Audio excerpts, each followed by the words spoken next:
मिट्ठू तोता और रानू चिड़िया सुबह से बैठे हुए थे। तोते भैया अब चलें, ये किसान तो घर जाएगा नहीं और ना ही हम किसान की मकई खा सकते हैं। रानू चिड़िया, लेकिन वो कालू कौवा कैसे हर रोज किसान की मकई ले जाता है? वो कल भी मेरे सामने किसान की मकई खा रहा था। मैंने पूछा तो कहने लगा ये किसान के खेत से लाया हूँ। वो एक नंबर का चोर है, किसी न किसी तरह वो मकई चोरी करके ले जाता होगा।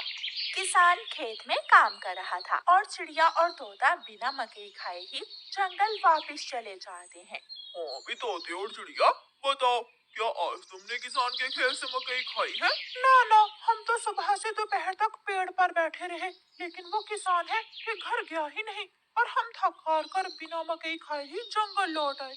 मैं तो जा रहा हूँ, पेट भर मकई खाऊंगा भी और अपने साथ भी लेकर आऊंगा। कालू कौवा इंसानों की बस्ती की तरफ जाता है। कालू कौवा किसान के खेत में जाकर किसान से कहता है, किसान किसान, तुम्हें तुम्हारी पत्नी घर बुला रही है, तुम्हारे घर में मेहमान आए हैं। अच्छा, तो मैं जल्दी से घर जाता हूँ। काफी शुक्रिया जो तुमने मुझे बता दिया।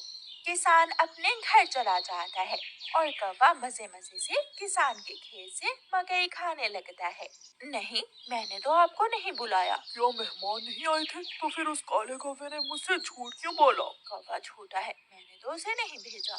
कौवा पेट भरकर मकई खाता है और कुछ मकई अपने साथ लेकर वापस जंगल लौट जाता है। कौवे कौवे, एक मकई का भुट्टा मुझे भी दे दो।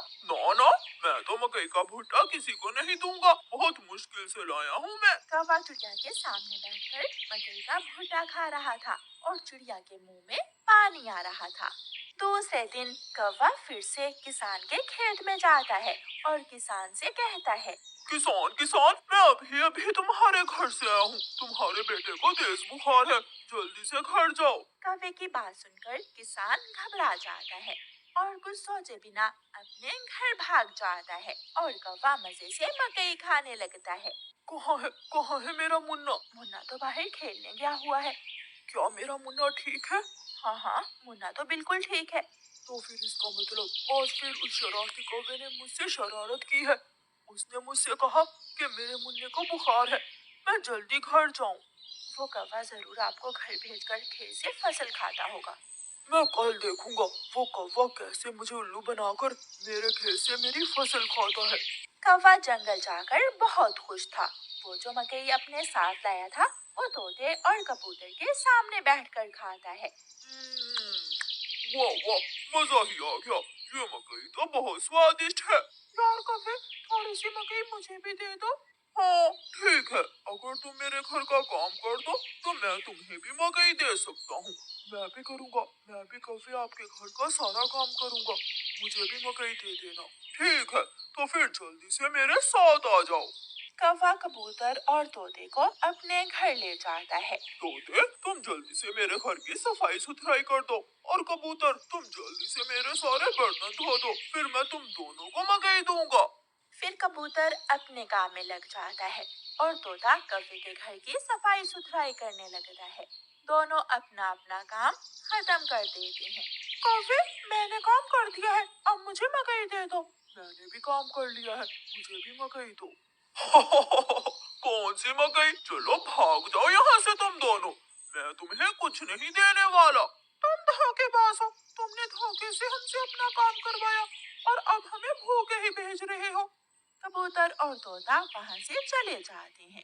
कौवा हर रोज की तरह अगले दिन भी किसान को पागल बनाने के लिए किसान के खेत में चला जाता है। कौवा किसान के पास जाता है और किसान से कहता है, किसान किसान, मैं अभी देख कर आया हूँ, तुम्हारी गाय जंगल की तरफ जा रही है, शायद उसकी रस्सी टूट गई होगी। मेरी गाय को तो शेर खा जाएगा। कौवे, मैं जल्दी से जाकर अपनी गाय को बचाता हूँ। किसान वहाँ से जाता है, लेकिन आज किसान थोड़ी दूर जाकर पेड़ के पीछे छुप जाता है। कौवा किसान के खेत में जाकर मकई खाने लगता है। तो ये कौवे का बच्चा इसलिए मुझे हर रोज किसी न किसी तरह खेत से भेज देता है। जब तक मेरे पास बड़ा दिमाग है, मुझे किसान की फसल खाने से कोई नहीं रोक सकता। किसान के पास बंदूक थी। किसान बंदूक चलाता है और गोली सीधी जाकर कौवे की टांग पर लगती है।